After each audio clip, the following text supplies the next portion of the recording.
আসসালামু আলাইকুম প্রিয় দর্শক, কনস্ট্রাকশন সাইড অফ বাংলা বিডির পক্ষ থেকে আমি মোহাম্মদ শোল চলে এলাম আপনাদের সামনে নতুন একটি ছোট প্রজেক্টের কাজ নিয়ে।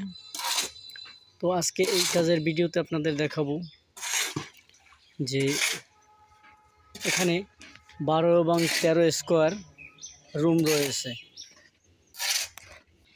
12 এবং 13 স্কোয়ার রুম রয়েছে।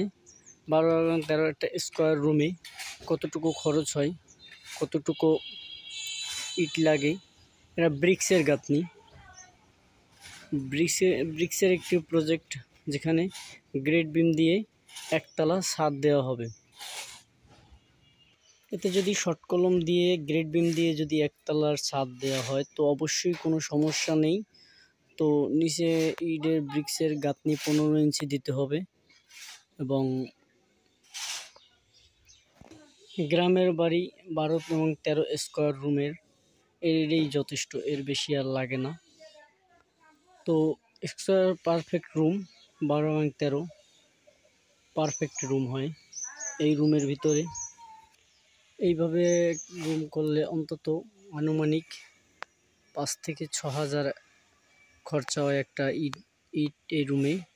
এখানে কিন্তু সুন্দর মতো একটা গ্রেড বিম হবে, যে গ্রেড বিমটা ওই অপর সাইডের দেয়ালেও হয়েছে এবং শর্ট কলম উপরে দিয়ে ব্রিক গাঁথনি দেওয়া হয়েছে। একটা রুমে অন্তত 5 থেকে 6,000 ইট তো প্রয়োজন হয়। তো এইভাবে যদি করেন তো এইতে 6টা রুমে অন্তত 20 থেকে 25।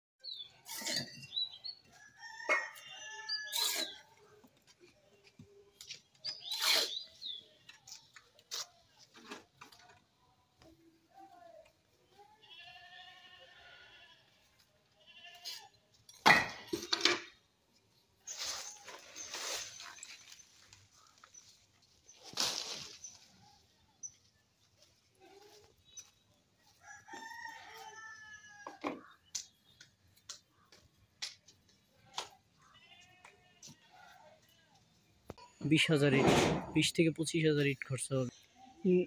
নিচে 20 ইঞ্চি, 15 ইঞ্চি এবং বিডি পর্যন্ত 10 ইঞ্চি, এই নিয়ে সব সাইড অল টোটাল মিলাইয়া 20 থেকে 25,000 ইট পর্যন্ত একতলা ছাদে খরচা হবে। তো আশা করি ভিডিওটি বুঝতে পেরেছেন। পরবর্তী অন্য কোনো প্রজেক্টে দেখা হচ্ছে ইনশাল্লাহ। সে পর্যন্ত ভালো থাকবেন। ভালো লাগলে ভিডিওটি একটি লাইক, একটি কমেন্ট করে যাবেন।